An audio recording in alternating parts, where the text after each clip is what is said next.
upon to sit in impeachment proceedings, we are not merely politicians. We are senator judges. We are bound to listen, to weigh evidence, to apply the Constitution, and to act according to our conscience. That responsibility cannot be curtailed by fear, pressure, harassment, or manufactured accusation. No one should be allowed to intimidate a senator judge into silence. No one should be allowed to punish a member of this chamber for ensuring that impeachment must be governed by law, evidence, due process, and conscience. Whether one favors or opposes any party in those proceedings, that's not the point. The point is whether the Constitution shall speak above political convenience. I will perform that duty, Madam President. I will listen. I will weigh the evidence. I will obey the Constitution. I will not prejudge. I will not be dictated upon. I will not surrender the independence of my vote to any power outside this chamber. Even if the path becomes lonely, I will walk it. Even if the attacks become heavier, I will endure them. Even if my voice becomes inconvenient to the powerful, I will continue to speak the way I should. The same is true of the Senate's investigation of the flood control scandal. That inquiry must continue. It must not be weakened. It must not be derailed. It must not be silenced. If there has been grand-scale theft from the country's coffers, then that is among the greatest sins of our modern public life. It is not ordinary corruption. It is the stealing of safety from communities that drown. It is the stealing of roads from farmers. It is the stealing of classrooms from children.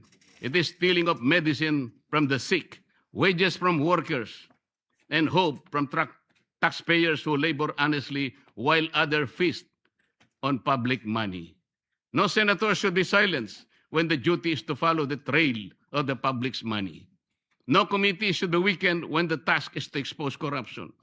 No voice should be threatened when the question before the nation is whether the billions intended for the people were ransacked by bandits of insatiable greed. I do not fear imprisonment. I fear a country where freedom itself is imprisoned.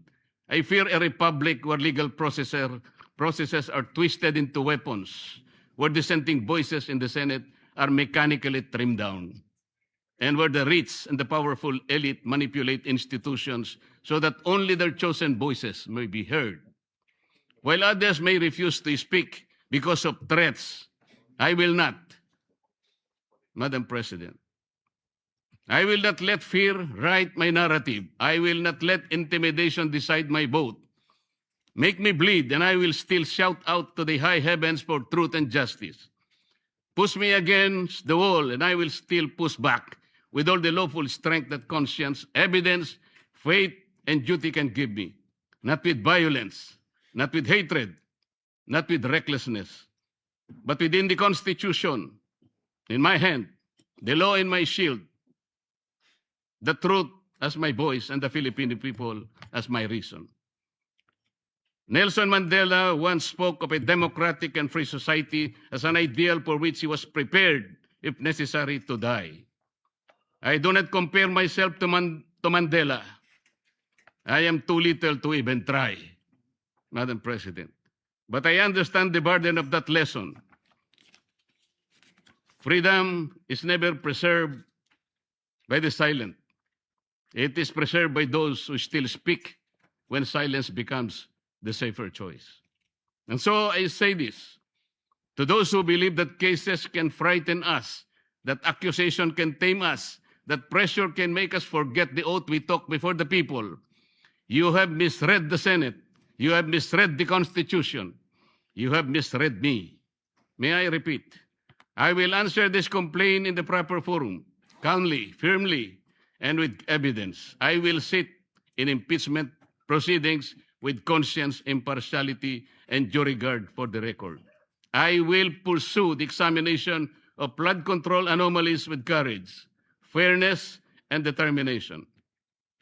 I will not allow public funds meant to protect our people from floods to disappear into the hands of those who already have too much.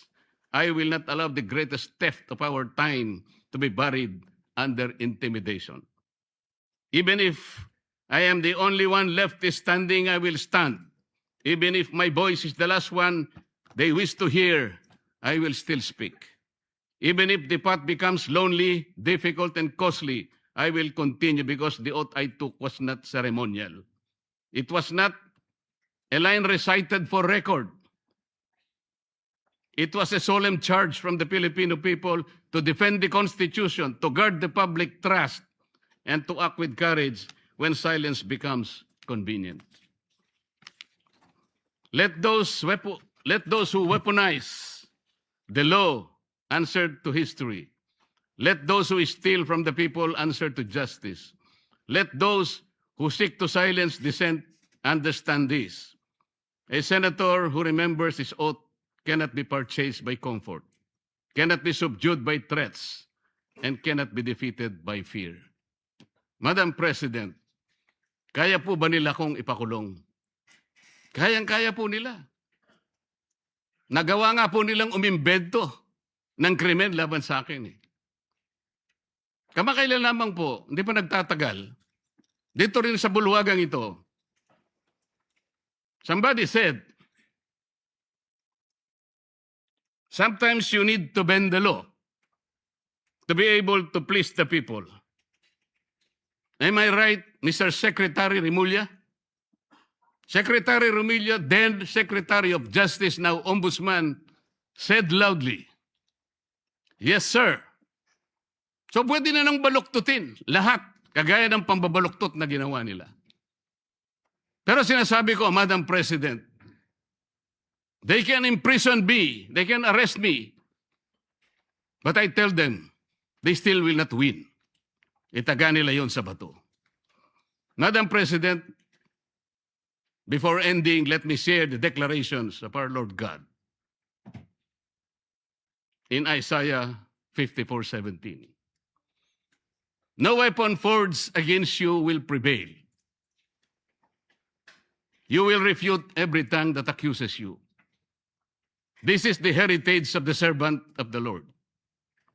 This is their vindication from me. Maraming salamat po. Nagpapasalamat po tayo kay Senator Rodante Marcoleta. If there are no interpellations, may we ask the Majority Leader for the Madam referral? President. Madam President, may we refer the speech of the distinguished gentleman from